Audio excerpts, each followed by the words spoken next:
Mindset the new psychology of success by Carol S Dweck सोच और सफलता का गहरा रिश्ता समझाने वाली एक प्रेरणादायक किताब है जो यह बताती है कि असली तरक्की शांत दिमाग और सीखने की चाह के साथ शुरू होती है। ये किताब हमें सिखाती है कि हमारी सोच, चाहे वह सीमित हो या विकासशील, हमारे सपनों और कामयाबी का असली आधार है। क्या आप कभी सोचे हैं कि किसी क्लासरूम में दो दोस्त, एक ही टीचर, एक जैसी पढ़ाई, लेकिन बड़े होकर उनकी जिंदगी इतनी अलग क्यों हो जाती है? मेरी कॉलोनी में रहने वाले दो दोस्त थे, अमन और विवेक। दोनों हर सुबह एक साथ साइकिल चलाने निकलते। दोनों के ड्रीम्स बड़े थे, लेकिन सोच में जमीन आसमान का डिफरेंस था। एक दिन स्कूल में मैथ्स में टफ क्वेश्चन आया। अमन झट से बोल पड़ा, यार ये मुझसे नहीं होने वाला, मैं तो वैसे भी मैथ्स में वीक हूं। वहीं विवेक चुपचाप किताब खोलकर बार बार ट्राई करता रहा। वो बोला, टुडे नहीं सॉल्व हुआ बट कल कर लूंगा, कोई बात नहीं, सीख रहा हूं। यही तो पॉइंट है। Book mindset the new psychology of success की ऑथर कैरल एस ड्वेक कहती हैं कि हमारे सक्सेस और फेलियर का रूट रीजन हमारा सोचने का तरीका है। अमन जैसा फिक्स्ड माइंडसेट मानता है कि एबिलिटीज पहले से सेट हैं, अगर समझ नहीं आया तो वह टॉपिक हमेशा के लिए छोड़ देता है। उसे नया ट्राई करना स्केरी लगता है क्योंकि उसे लगता है मिस्टेक उसकी वीकनेस खोल देगी। उसका माइंड बोलता है अगर फेल हुए तो लोग हंसेंगे, सो बेटर है सेम रूट पर सेफ चलो। दूसरी तरफ विवेक का ग्रोथ माइंडसेट उसे फ्रीडम देता है। वह जानता है कि स्किल्स मेहनत और मेहनत करने से डेवलप होती हैं। उसको लगता है कि जो आज नहीं आया वो कल प्रैक्टिस से आ ही जाएगा। अगर गलती होती है तो उसका रिप्लाई होता है, वन मोर चांस।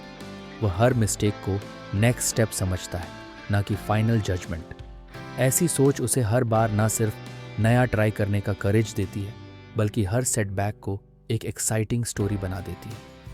अगर आप भी अमन की तरह खुद को एक लेबल में बांध रहे हैं तो ज़रा सोचिए, कहीं आप अपना फ्यूचर खुद ही तो लिमिट नहीं कर रहे। नाउ पिक्चर दिस, अगर हम आगे बढ़ना चाहते हैं तो हमें विवेक जैसा नज़रिया चूज़ करना होगा। ग्रोथ माइंडसेट से ही हम अपने कंफर्ट जोन की चार दीवारी तोड़कर अपनी रियल पोटेंशियल को दुनिया के सामने शाइन कर सकते हैं। अब यहाँ से शुरुआत होती है अगले चैप्टर की, जिसमें जानेंगे कि कैसे सोच की जड़ें हमारे बचपन में ही पड़ जाती हैं और कैसे छोटे छोटे एक्सपीरियंसेस हमारे बिलीफ सिस्टम को छुपकर शेप दे देते हैं। नंबर 2, क्या आपने कभी सोचा है कि बचपन में सुनी गई बातें और स्कूल में मिले छोटे छोटे एक्सपीरियंसेस हमारे सोचने का तरीका कितनी गहराई से अफेक्ट करते हैं? चलिए एक कहानी के साथ समझते हैं। अमन जब बच्चा था तो उसे हर वक्त यही सुनने को मिलता, तू तो मैथ्स में कभी अच्छा नहीं हो सकता। हर बार जब उसे कोई नया चैप्टर पढ़ाया जाता या कोई डिफ़िकल्ट सम मिलता, उसके घर वाले या आसपास के लोग उसे डराने वाले कमेंट्स दे देते थे, जैसे मत कर, ये तेरे बस की बात नहीं। धीरे धीरे अमन ने अपने माइंड में एक इनविजिबल लाइन खींच ली, मुझसे मैथ्स नहीं होगा। यही माइंड की जड़ें धीरे धीरे इतने गहरे जम जाती हैं कि बड़ा होने के बाद भी वह खुद पर डाउट करता है। अब बात करते हैं विवेक की। उसके साथ भी कभी कभी फेलियर्स आए, बट उसके पेरेंट्स या टीचर्स ने हमेशा कहा, not a problem if you made mistakes, it means तुम सीख रहे हो। जब उसने ड्राइंग कंपटीशन में जीत नहीं पाई तो उसकी मॉम बोली, अगली बार बेटर कर लेना, प्रैक्टिस करो, इम्प्रूवमेंट इज़ नेचुरल। विवेक धीरे धीरे समझ गया कि इंसान परफेक्ट नहीं होता। हर हार एक लर्निंग अपॉर्चुनिटी होती है और हर बार कोशिश करने से हम स्ट्रॉन्गर बनते हैं।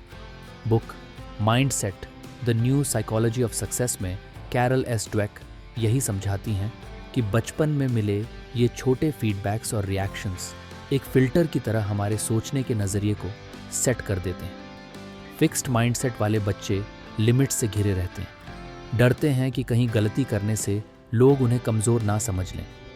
वहीं ग्रोथ माइंडसेट वाले किड्स प्रॉब्लम सॉल्विंग को एक्साइटमेंट मानते हैं और सेटबैक्स को न्यू एडवेंचर।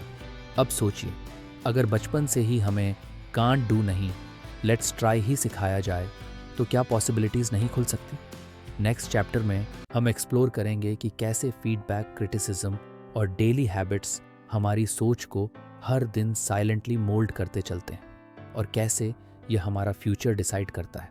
नंबर 3, क्या आपने नोटिस किया है कि जब कोई हमें फीडबैक देता है या हमारी गलती बताते हैं तब हमारा रिएक्शन कैसा होता है? इसी मोड पर अमन और विवेक की कहानी का नया चैप्टर शुरू होता है। एक दिन क्रिकेट मैच के दौरान अमन बार बार आउट हो गया। उसके दोस्त बोले, अरे अमन, बैटिंग टेक्निक बदल, जैसे विवेक करता है। अमन को यह सुनकर बिल्कुल अच्छा नहीं लगा। उसके चेहरे पर इरिटेशन साफ दिख रहा था। उसके मन में चल रहा था, लोग मुझे लूजर समझ रहे हैं, मैं कभी अच्छा नहीं हो सकता। यही फिक्स्ड माइंडसेट की पहचान है।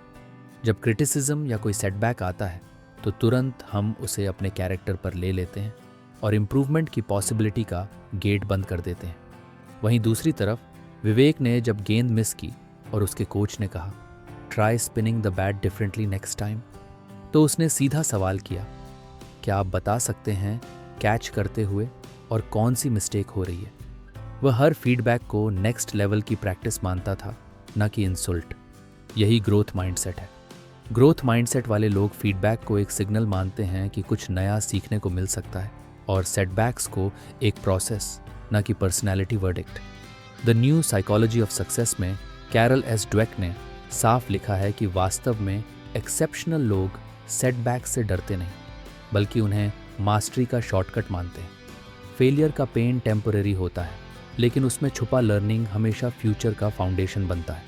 आजकल कई लोगों को लगता है कि सिर्फ हार्ड वर्क मैटर्स बोलने या खुद को ग्रोथ माइंडसेट पर्सन कहने से चेंज आ जाएगी, लेकिन असल में माइंडसेट अडॉप्शन तभी पॉसिबल है जब रिजेक्शन या क्रिटिसिज्म मिलने पर हम अपने ईगो को साइड में रखकर ऑनेस्ट क्वेश्चंस पूछें।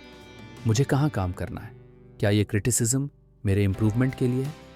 फीडबैक और फेलियर से भागने के बजाय अगर हम क्यूरियोसिटी और करेज दिखाएं तो वही हमारी क्रिएटिविटी और रेजिलियंस को अनलॉक कर सकता है। ग्रोथ माइंडसेट का असली कमाल है अपनी गलतियों से सीख पाना और हर रिजेक्शन को रिफ्लेक्शन में बदल सबक बनाना। अब अगले चैप्टर में हम एक्सप्लोर करेंगे कि कैसे डेली एक्सपीरियंसेस और हैबिट्स जैसे इनकरेजमेंट, ऑनेस्ट फीडबैक और कंस्ट्रक्टिव क्रिटिसिज्म धीरे धीरे हमारी पर्सनैलिटी, कॉन्फिडेंस और अचीवमेंट्स का रियल इंजन बन जाते हैं। नंबर 4, आपने कभी प्लेग्राउंड या स्पोर्ट्स ग्राउंड में बच्चों को खेलते हुए देखा है? ये चैप्टर शुरू होता है एक एनर्जेटिक सीन से, जहां स्कूल के एनुअल स्पोर्ट्स डे पर अमन और विवेक दोनों रिले रेस में हिस्सा लेते हैं। अमन बचपन से सुना करता था कि वह फास्ट रनर है और स्टार्टिंग में वह सबसे आगे निकल जाता है, लेकिन आधे रास्ते में जैसे ही उसका पैर फिसलता है और वह गिरता है, उसकी आंखों में बस एक ही सवाल घूमने लगता है, अब सब परेशान हो जाएंगे, क्या मैं सच में अच्छा रनर था? उसके चेहरे पर डिसअपॉइंटमेंट साफ झलक रही थी। दूसरी तरफ विवेक भी दौड़ रहा था, लेकिन उसका एक्सपीरियंस थोड़ा अलग था। वह पिछले साल इसी रेस में हार चुका था, फिर भी इस साल पूरे मन से प्रैक्टिस करता रहा। कभी कभी अपने मिस्टेक्स को नोट करता और सीनियर्स से फीडबैक लेकर रोज इम्प्रूवमेंट करता। इस बार जब उसकी स्पीड सही नहीं रही तो उसने खुद से कहा, नेक्स्ट लैप और अच्छा करने की कोशिश करूंगा। रेस के बाद उसके कोच ने कहा, वेल डन, अब सिर्फ 2 सेकंड और कम करो, यू आर ऑलमोस्ट देयर। विवेक ने इसे सिर झुकाकर मान लिया। चेहरे पर मुस्कान थी। उसे पता था गलती करने में कोई शेम नहीं, सिर्फ ग्रोथ है। कैरल ने रिसर्च की थी कि अलग अलग बच्चों का फेलियर पर रिएक्शन कैसा रहता है। बहुत सारे बच्चे पजल या स्पोर्ट्स में जैसे ही मुश्किल आती है गिव अप कर देते हैं, पर कुछ बच्चों को चैलेंज का थ्रिल पसंद है। जितना टफ उतना ही फन। डिफरेंस सिर्फ माइंडसेट का होता है। फिक्स्ड माइंडसेट वाले खुद को टैलेंट या लक तक सीमित कर लेते हैं। ग्रोथ माइंडसेट वाले मेहनत, फीडबैक और रिवीजन में बिलीव करते हैं। स्पोर्ट लेजेंड्स के जितने भी नाम हैं, उनकी सक्सेस, मेडल्स या पब्लिक इमेज से नहीं, बल्कि सेटबैक्स और कंटिन्यूअस लर्निंग से कहानी बनती है। ग्रोथ माइंडसेट वाले सेटबैक्स को पर्सनल इंसल्ट नहीं, प्रोग्रेशन का डिफ़ॉल्ट स्टेप मानते हैं। कैरल एस ड्वेक ने यही पॉइंट बताया है कि जो बच्चे, एथलीट्स या प्रोफेशनल्स फीडबैक एक्सेप्ट करते हैं, अपनी मिस्टेक्स खुले दिल से एनालाइज करते हैं और प्रैक्टिस, एफर्ट एवं सुधार के लूप को एंजॉय करते हैं, वही आखिर में चैंपियन माइंडसेट डेवलप करते हैं। अगर ऐसा नज़रिया आप अपनी डेली लाइफ में ले आएं, चाहे कोई भी फील्ड हो, तो डिफीट एक परमानेंट लेबल नहीं, बस इम्प्रूवमेंट की पहली सीढ़ी लगेगी।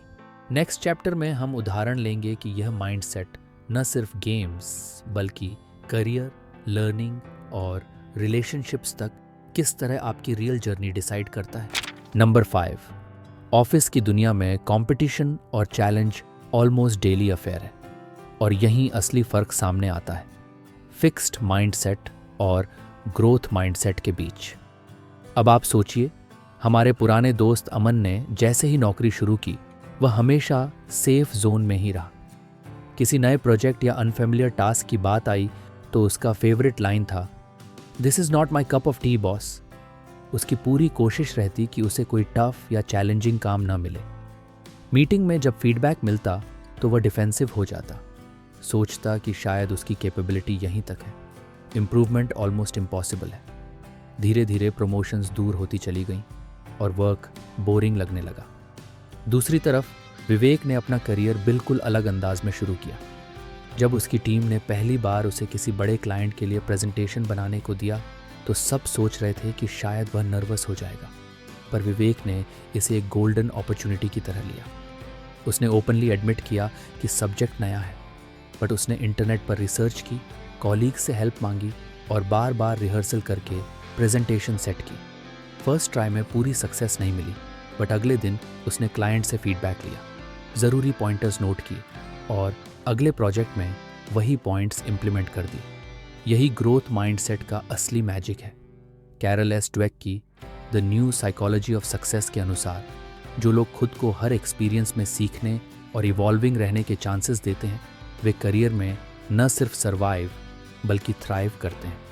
रिसर्च में पाया गया है कि ग्रोथ माइंडसेट प्रोफेशनल्स ज़्यादा एंगेज्ड रहते हैं, सेटबैक्स को फेलियर नहीं और अपॉर्चुनिटीज़ मानते हैं। ये लोग कंपटीशन को प्रॉब्लम नहीं बल्कि लर्निंग इंस्पिरेशन की तरह यूज़ करते हैं। आजकल माइक्रोसॉफ्ट जैसे कई बड़े कॉरपोरेशंस अपने कल्चर में लर्न इट ऑल एटीट्यूड ला चुके हैं, जिससे इनोवेशन और इंडिविजुअल प्रोग्रेस दोनों को बूस्ट मिलता है। ग्रोथ माइंडसेट वाले रिस्क लेने से नहीं डरते, नया सीखने में एक्साइटमेंट महसूस करते हैं और हर फीडबैक को सक्सेस की नेक्स्ट स्टेप मानते हैं।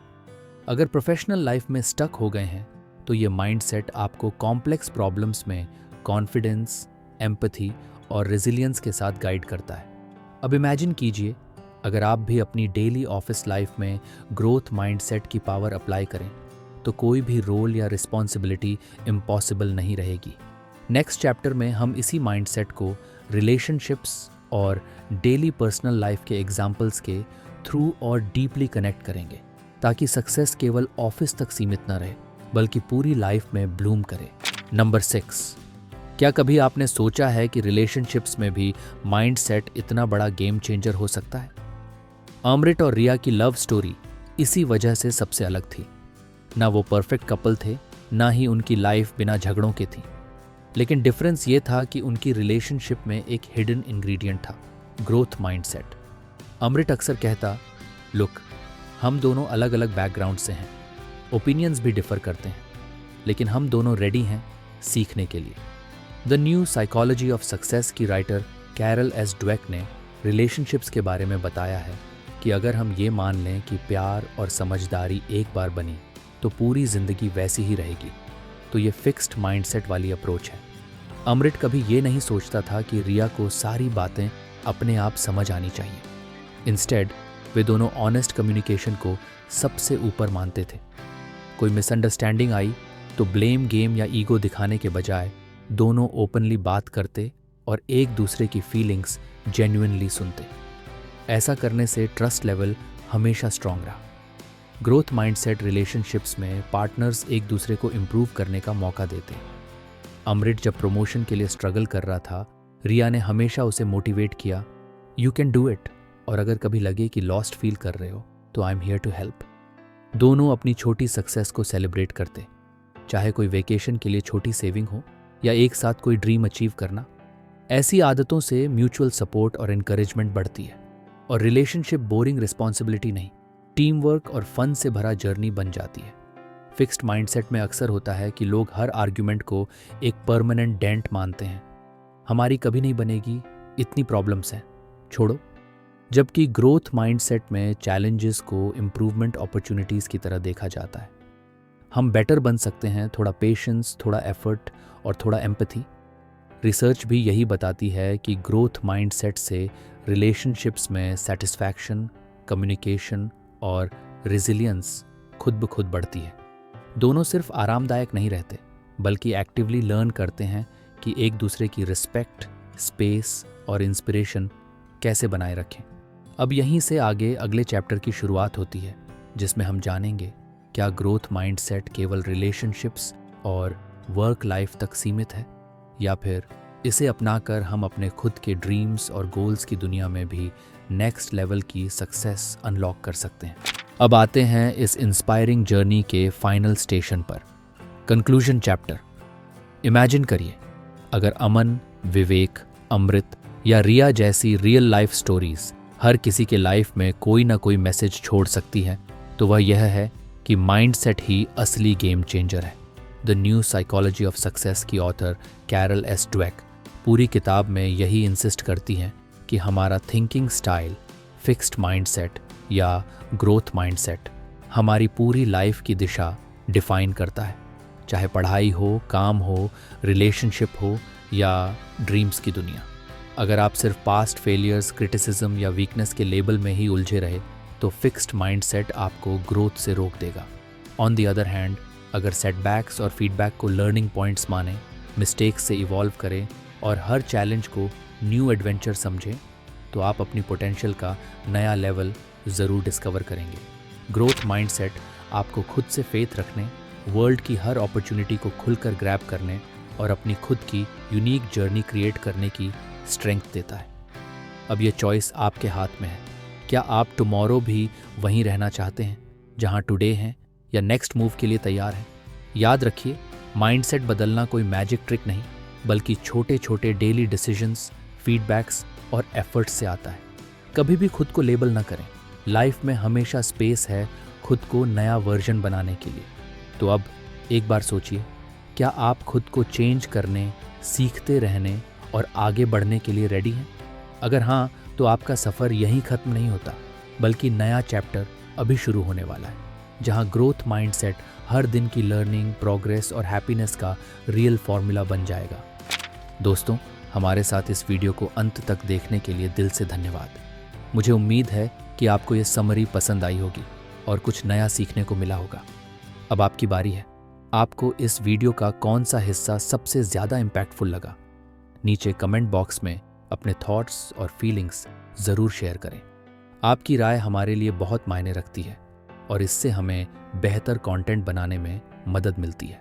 अगर वीडियो अच्छा लगा हो तो लाइक और शेयर करना ना भूलें, और हाँ, हमारे चैनल को सब्सक्राइब ज़रूर करें ताकि आपसे अगली किताब की नई जर्नी मिस ना हो। फिर मिलते हैं अगले वीडियो में। तब तक खुश रहिए और मुस्कुराते रहिए।